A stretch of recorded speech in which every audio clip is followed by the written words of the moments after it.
Good morning and welcome to College Basketball Courtside, the new podcast covering everything college basketball. I will still be posting to my YouTube these full-length videos and also breaking down some certain segments, but moving towards this new podcast system is going to be easier for people to listen to while working out, on the go, traveling, whatever it may be. So super excited to start the podcasting journey with College Basketball Courtside. But today we're going to be covering the Players Era Tournament.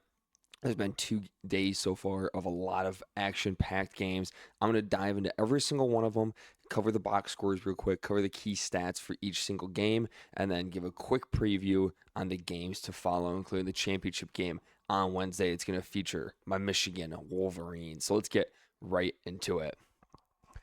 Starting off first with the day one results, Tennessee versus Rutgers was the first game of day one. Tennessee 85, Rutgers 60.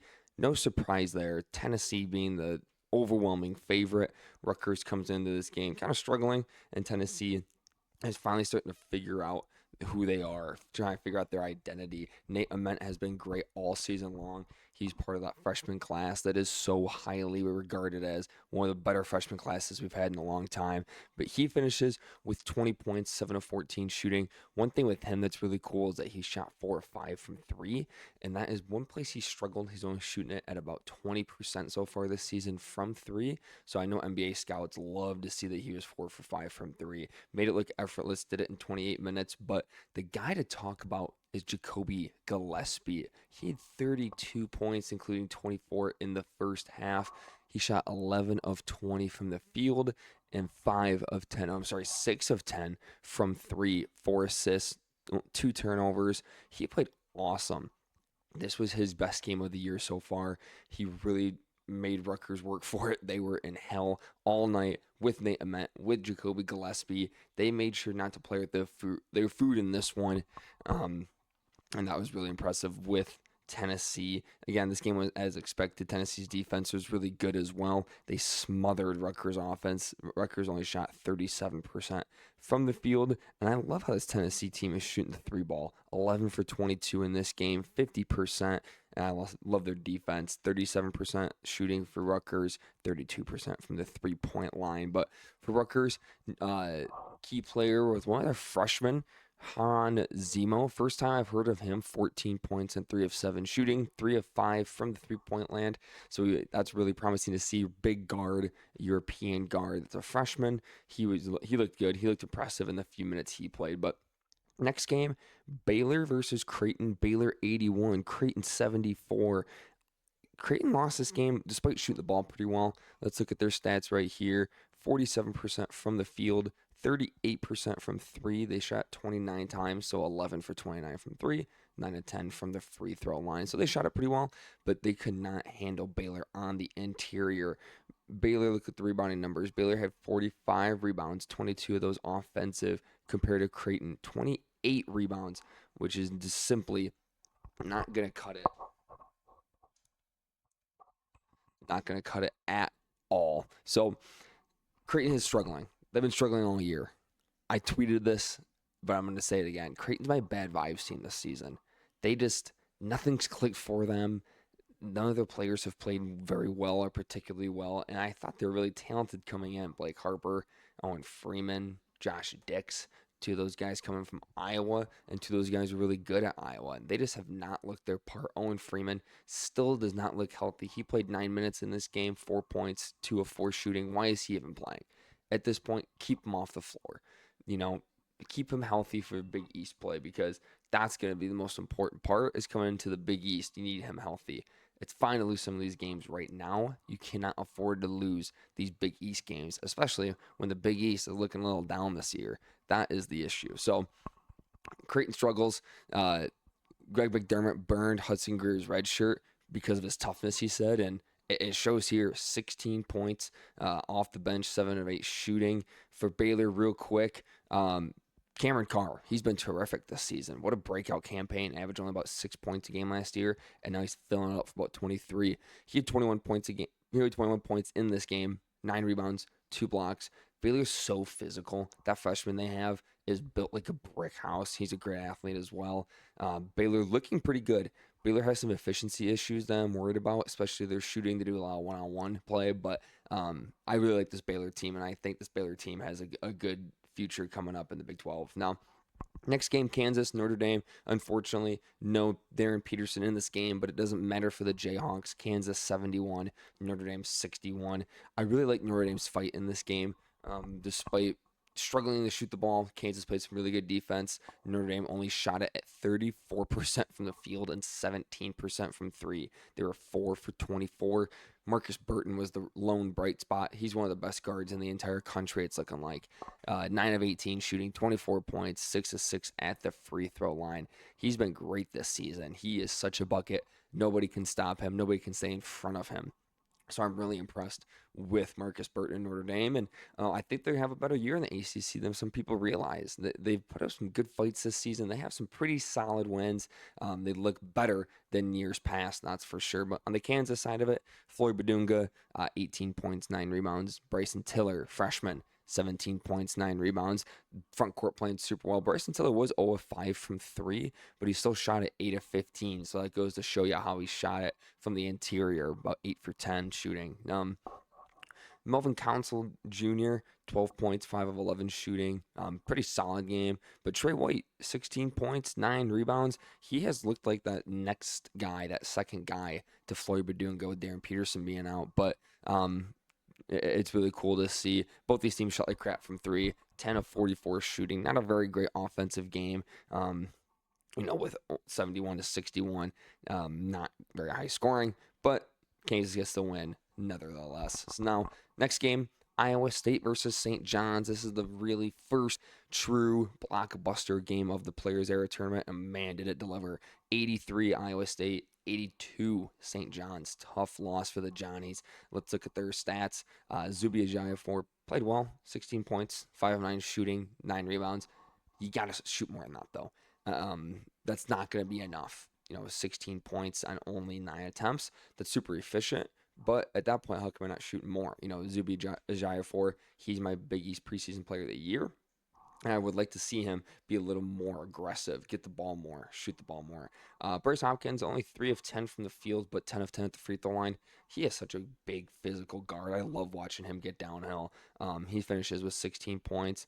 But Isaiah Sellers is the story here. 20 points, 6 of 11 shooting, 5 made threes. He played super well. He is starting to kind of step up to be that lead guard for St. John's, but that simply wasn't enough in this game. Ian Jackson struggled off the bench as well, but Iowa State, Taman Lipsey, 16 points. Milan, 23 points. Josh Jefferson, 17 points. This big three for Iowa State is so good. They all have a good case to even be an All-American at this point in the season. I have loved this Iowa State team. They play such good defense. They make everything super hard. St. John's did shoot it pretty well, 43%, 35% from 3, so respectable against a really, really good Iowa State defense. But Iowa State, this is their first test. People have been saying, they've had a cupcake schedule so far, but they show out in their first real test, beating St. John's by 1 point. 16 points for Lipsey, Milan at 23, Jefferson 17 again. Jefferson's looked awesome this season. Man, he's been such a beast. But, St. John's, they need Sellers to stay hot. They need him to continue to be that guy, especially with Ian Jackson's minutes kind of being in the air and being weird. But we move on. Houston, Syracuse. What a thriller. 78 Houston, Syracuse 74. This game went into overtime, which I'm sure nobody was expecting.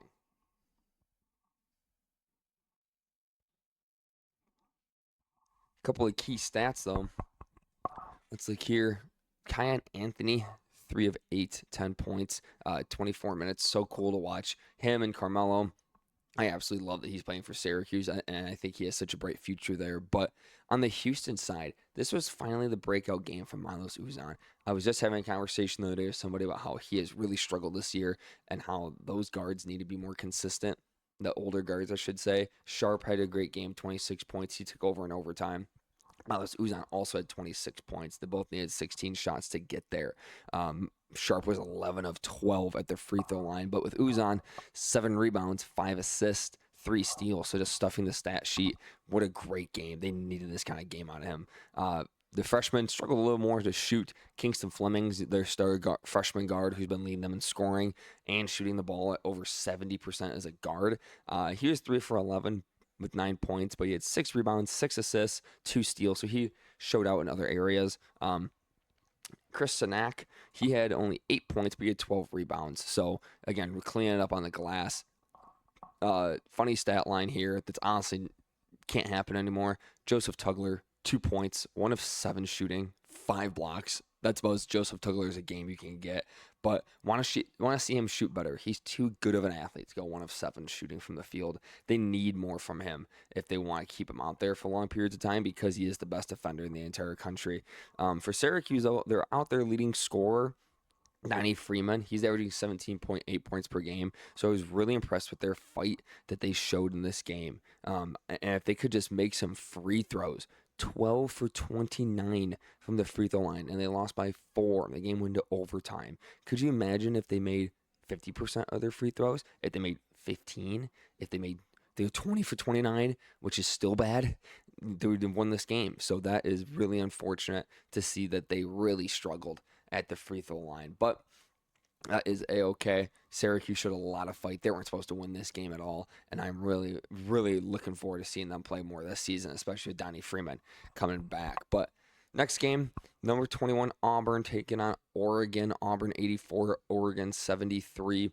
Tahad Pettiford, welcome to college basketball. I'm glad to see that he still knows how to play the game. 24 points, 9 of 18 shooting. Struggled from 3. 1 for 5, but he played really well. He was honestly making Nate Biddle look silly on the perimeter. He has such good hesitation move where it looks like he's going to shoot it, hesitation, and he's so quick he can just explode to the hoop. So they played super well, the Auburn Tigers. Keyshawn Hall played, which was a big storyline to look out for. He's been one of the best players in the entire country. His foot looked healthy. He scored 18 points, 5 of 14 shooting, which isn't terrific, but he was 6 of 6 from the free throw line. Yeah, 6 rebounds. So he looks good. He looks healthy. Auburn needs that in order to have a successful season. But him and Pettiford really just dominated and took over this game. For Oregon, Jackson Shellstead, man, he has had such a roller coaster few games coming back from injuries. Played in 4 games, and it's been one game is here at the mountaintop. Next game is horrible. This game's horrible. 9 points in 36 minutes. 4 of 17 shooting, 1 of 11 from 3. Did have 8 assists, only 2 turnovers. That is unacceptable as a lead guard. As a veteran as well. He's not a freshman. Going 4 for 17 and 1 of 11 from 3. That cannot happen. It truly cannot. Nate Biddle struggled. 2 of 11 shooting. 1 of 4 from 3. 5 of 6 from the line. Only 7 rebounds. So he had 10 points, 7 rebounds. This was just... Oregon has weird vibes as well. Kind of like Creighton. I'm getting weird vibes from Oregon. They have not put it together yet, but Jackson Shellstead and Nate Biddle need to be more competitive against a good Auburn team in order for Oregon to have a single chance at beating, a good opponent. They've beaten up on some pretty bad opponents so far. They need to take care of the ball. 18 turnovers to Kai Simpkins. He had 22 points for Oregon, but he had 7 turnovers, 0 assists. A -7 turnover ratio is not good. Just as a heads up, you guys, it's not 18 for the whole team for Oregon. Auburn did a great job, only turning over 6 times. And they had 12 steals. So Auburn gets the win in day 1, 84-73. Now next game of the night, Gonzaga, Alabama. I was really, really looking forward to watching this Gonzaga team play. Haven't been able to watch a ton of them this season. Sucks on the West Coast, and I'm Eastern time, so most of their games are 10:30 or 11 o'clock tip. But I was really excited to watch them play, and I stayed up for this whole game, and I was happy that I did. Man, this front court from Gonzaga, this is the story. Graham Ike, 21 points. Braden Huff, 18 points. They just dominate. They flex their muscles. I forget how big and strong Graham Ike is. And Braden Huff, he played awesome. He was aggressive. He was really good at getting downhill, taking a couple of dribbles, spin back middle. He had a couple of those. He looked very fluid. They have one of the better front courts in the entire country. If you ask them, they probably have the best front court in the country. Tyron Grant Foster, what an awesome story. He had 21 points, 9 of 15 shooting, 7 rebounds. So he was an integral part. He was tearing them up. He's so athletic when he gets out and runs in transition. It's fun to watch. But on the Alabama side, career high game for one of my favorite players in the country to watch, LeBaron Philon Jr., 29 points, 11 of 18 shooting. 7 assists, 6 turnovers, which can't happen. As your lead guard who's trying to be an NBA lottery pick, that cannot happen at all.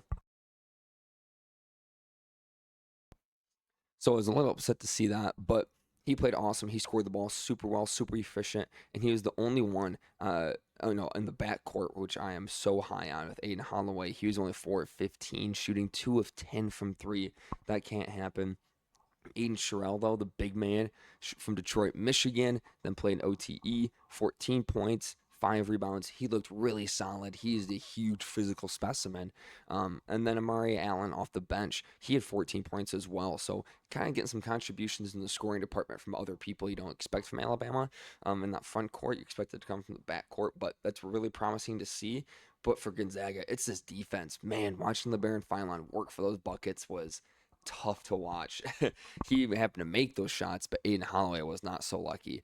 This Gonzaga defense is going to make you play too fast, which Alabama loves to play fast, but they're getting sped up. They're uncomfortable. Their ball pressure is great. Their rebounding is great. They're physical. They're going to make you feel it the whole game. So really impressed with this Gonzaga team moving forward. I think they're one of the best teams in the country, and their starting lineup, their age, they're all my age. They're all 25, it seemed like. It was 25, 24, 24, 23, and then a European freshman who's only 19, but he played professional in Europe. So he has great big game experience. That's the key for this Gonzaga team. For Alabama, they just need to take care of the ball a little bit better, and they need to win a big game here. They're 3-2 now. They have the hardest schedule in the entire country. Nate Oates says that on purpose, but you have to prove you can win these games. Next game, Michigan, San Diego State. This is a popular upset pick. Michigan only 5.5-point favorites. Yeah, that didn't happen. 40-point win, 94-54. Michigan wins this. And for Michigan, it was just a balanced attack. Yaxel led the way with 15 points, but then you got 13 from Rez Johnson, 13 from Elliot Cadeau, 11 from Burnett, 10 from Will Cheddar, 11 from Roddy Gale. It was just awesome to see the balanced scoring, and it was really from the jump. They were taking care of the ball. They were running. They were gunning. 13 turnovers for Michigan is really good. They usually turn over 20-plus times. They forced 17 San Diego State turnovers, but the defense, Michigan's defense has been there all season long. It's been their calling card. It's what's kept them undefeated against these close games that they've had so far, and people have said how they've struggled, and that's true. I said that too. As a Michigan fan, I've been worried, but they showed in this game, how they can be so good in their ceiling. They were 11 of 33 from three, so still not an awesome percentage, but much better than games past. And for San Diego State, they shot 27% from the field and 30% from three. I mean, that's horrible. Miles Bird, 2 of 8. He's supposed to be the star player, the breakout candidate this season. Has not happened yet, but he is super talented. I still like his game a lot. I think he'll be fine. But they've kind of struggled. They just lost to Troy. They get smoked by a Michigan team. How do they do in day two is a big story that I want to cover, which I will later this episode. But not much more to talk about that game. Michigan dominated from start to finish. Ade Mara is terrific in the interior. He either blocks every shot or he contests every shot as well. Next game, Maryland 74, UNLV 67. Not too much to talk about here. These are the two of the worst teams in the Players Era tournament. I have to give a shout out to Rutgers, though, as being the worst team, probably. 33 turnovers for this in this game. Very sloppy. Thank God this was the late game and I didn't stay up for it because I don't want to watch it. For Maryland, Farrell Payne, he is sweet. He is so physical. David Coit, he comes back to reality after a monster performance. He had 41 points the other day, but he shows out in a big way but only had 11 points in this game, but was still enough for them to win. Payne had 20 points, 8 rebounds, and Payne was 7 of 8 shooting from the field. Super efficient. UNLV, they continue to struggle to shoot the three this season. They give up the halftime lead that they had on Maryland, albeit it was only by 3 points. But we'd like to see them pull this one away. But time to go on to day two. results. Starting off with Rutgers versus Notre Dame. This was the first game of the day. No real players' error implications with this game. Both teams being 0-1 coming in. Neither one of them can make the championship game. However, still want to cover it, obviously. So Rutgers 63, Notre Dame 68. So Rutgers makes it a close one. Jamichael Davis had 21 points for Rutgers on 7 of 12 shooting, 5 of 7 from 3. He was hyper efficient. He played super well. I was really impressed with him. And then Dylan Grant had 15 points on 5 of 8 shooting, 3 of 5 from 3. So a couple of really efficient games, but they got nothing besides that. For Notre Dame, Marcus Burton, again, 21 points, 9 of 13 shooting. Ja'Kai Harrison, 15 points, 6 of 12 shooting from the field. They shot at 49% from the field, 44% from 3, so much better. Marcus Burton, if you guys haven't watched him play for Notre Dame, go watch him. He is going to be one of the best players in the ACC and might have a shot at ACC Player of the Year if Cam Boozer struggles, but he'll be all ACC first team for sure. Next game, Iowa State versus Creighton. Figured this one would be a blowout. I was correct. 78 points for Iowa State, 60 for Creighton Blue Jays. Really struggle on the offensive end. Shot at 38%, 34% from 3. Some notable stats here. Their starting backcourt of Nick Graves and Blake Harper, 2 transfers, 0 points and 0 points out of their starting backcourt. I mean, bad vibes team. Bad vibes team for sure. 0 for 5 shooting for both of them. Just not impressed at all. I really thought these guys would bring more to the table. They've had flashes of being really good, but just hasn't materialized yet. Josh Dix had a better game, 15 points, 6 to 10 shooting. Jackson McAndrew didn't play in this game. Hudson Greer, who we've been covering a lot because of what Greg McDermott said about how he has some toughness on the team, comes off the bench in 20 minutes. He had 12 points, 4 of 7 from the field, 3 of 4 from the 3. He has to play more. I think he needs to start. He has been the most impressive player for the Creighton Blue Jays so far, who have shown very little fight. And I really think he needs to play more. But Creighton, keep an eye on them because I picked them third to finish in the Big East. I don't even know who it's going to be at this point in the Big East. It's not who I thought it was going to be. It's looking like Georgetown's probably going to take that third spot. But Josh Jefferson, he had, again, was great. Tamin Lipsey didn't play in this game, but Josh Jefferson was great again. 18 points, 10 rebounds. I was super impressed with him. But in Tamin Lipsey's stead, Killian, I don't know how to say his last name, Torre, 20 points, played really well. Lipsey out as a starting guard. I was really impressed with him. Next game, Kansas versus Syracuse, and the juice wasn't there for Syracuse, unfortunately. I think they used all their powers to try and beat Houston and still came up short. They lose 60-71. Kansas again without Darren Peterson, but it was their front court. Floyd Badunga had a double-double, 13 points, 14 rebounds. Melvin Council had 14 points. Trey White had 15 points, 10 rebounds. And for Syracuse, they shot at 32% from the field, 23% from 3. And man, this free throw shooting, I don't know what it is with Syracuse. 57%, and they shot it at 40% in the last game. That's so bad. They shot at about 50% in the first 2 days from the free throw line. They're going to lose a lot of close games if that's the case because teams are just going to foul. You know, why would I give you a shot when you can't shoot a free throw as good as a field goal? It's mind-boggling how you can be that bad at shooting free throws as a team. I mean, they're going to have to figure it out. I can't believe it. But they struggled, only scoring 60 points against the Kansas team. Melvin Council Jr. for Kansas, I want to cover him. He either is going to have 7 turnovers like he did in day 1, or he's going to shoot 3 of 15. That's kind of been his season so far. Did have 7 rebounds, 5 assists, only 1 turnover this game, so a little bit better of a point guard play. Just couldn't get a shot to fall. I really like to see him put a complete game together, but for Kansas, they continue to struggle to shoot the 3. They've been bad all year from 3. They need Peterson before Big 12 play bad. Next game, St. John's Baylor. St. John's 96, Baylor 81. St. John's looked like a team who just lost. They bounced back really well. They played super hard. They came out of the gate to dominate this one. They shot 11 of 22 from 3. They shot 57% from the field, and Baylor at one point was 2 of 17 to start this game. They just could not get anything to go. There were a lot of offensive rebounds, but this is almost a bad stat. They had 26 offensive rebounds compared to just 9 for St. John's, and you think, man, St. John's not playing physical. St. John's not rebounding. But if you watch the game, they were playing catch with themselves. They were just passing off the backboard and the rim to one another. So it was not a good 26 offensive rebounds. It was we can't finish 26 rebounds. I mean, some of them were wide open in front of the rim, just getting stuffed. It was incredible to watch. It was almost fun to watch how bad it was to start. But Cameron Carr, lone bright spot again. He's been just so good this season.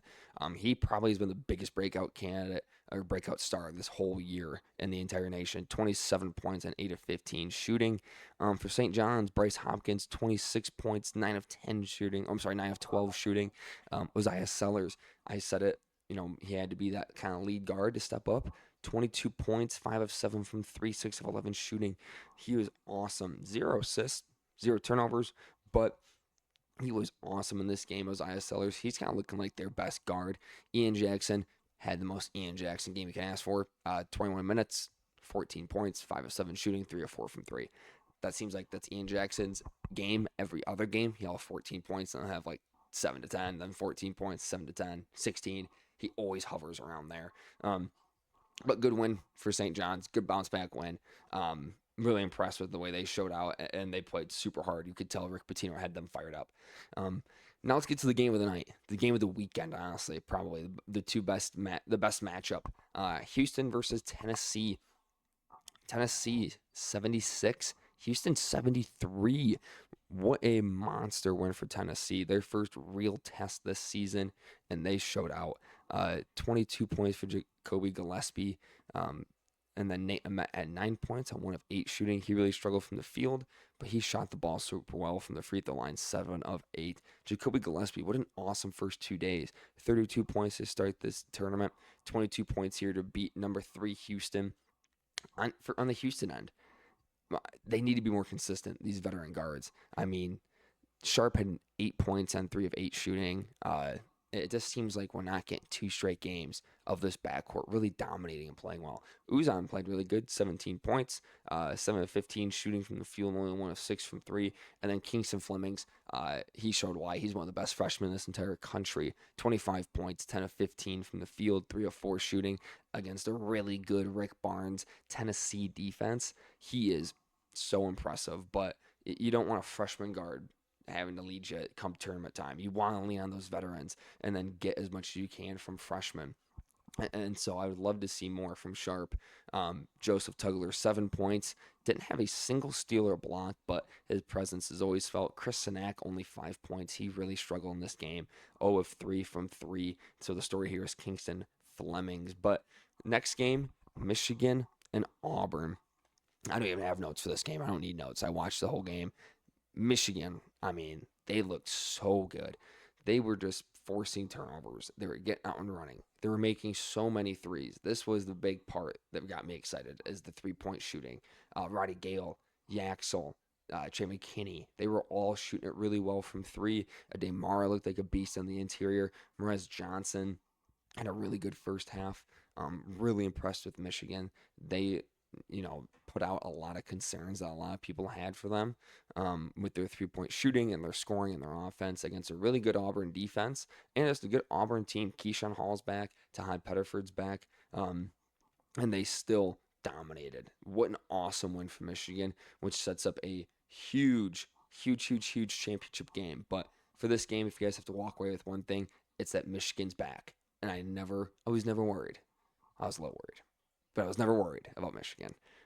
Next game, Gonzaga, Maryland. Kind of went as planned. Gonzaga smoked them. Not much to cover here. Front court looked well. Now it's going to be Gonzaga versus Michigan in the championship game Wednesday night tonight. I am so excited to watch this game because it's going to be it's going to be 2 awesome defenses, but 2 offenses that have also looked good.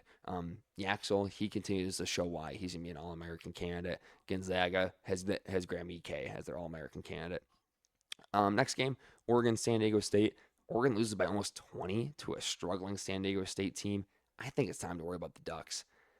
I really do. I mean, San Diego State has had a bad loss to Troy. They just got smoked by a Michigan team. Oregon has to be better.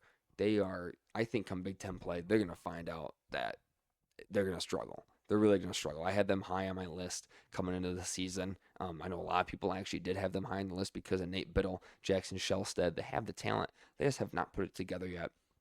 Kind of like Creighton. They may be a bad vibes team. Let's keep an eye on them. But Alabama, UNLV, last game of the night.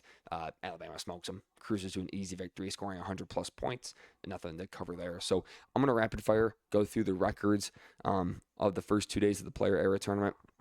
Michigan 2-0, Gonzaga 2-0, Tennessee 2-0, Kansas 2-0, Iowa State 2-0. Rest of these teams are 1-1. St. John's, Alabama, Houston, San Diego State, Notre Dame, Baylor, Auburn, Maryland. And then these teams went 0-2. Syracuse, Creighton, Rutgers, UNLV, Oregon. Now, I said it earlier, championship game, Michigan versus Gonzaga.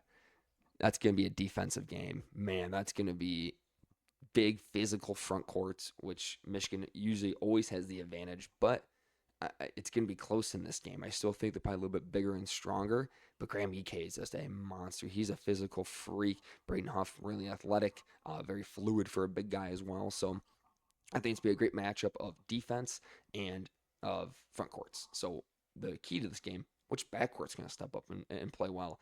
Burnett played pretty well last game for Michigan. Roddy Gale, I don't think he had 7 turnovers like he usually does, but that's fine. Still salty from Ohio State, but he turns the ball over too much. I think that's what makes me mad. And he has some dumb plays where he's not even looking at the ball when it's passed to him, but I'll get over it. For Gonzaga, their backcourt, who's going to step up and play well? Dylan Darling, maybe?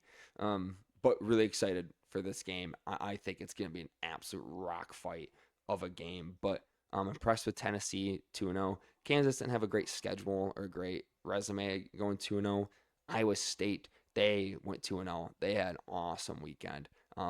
Big props to Iowa State, but Oregon and Creighton, bad 0-2. Syracuse being 0-2, not quite as bad. They had a tough schedule, and they played Houston really tough.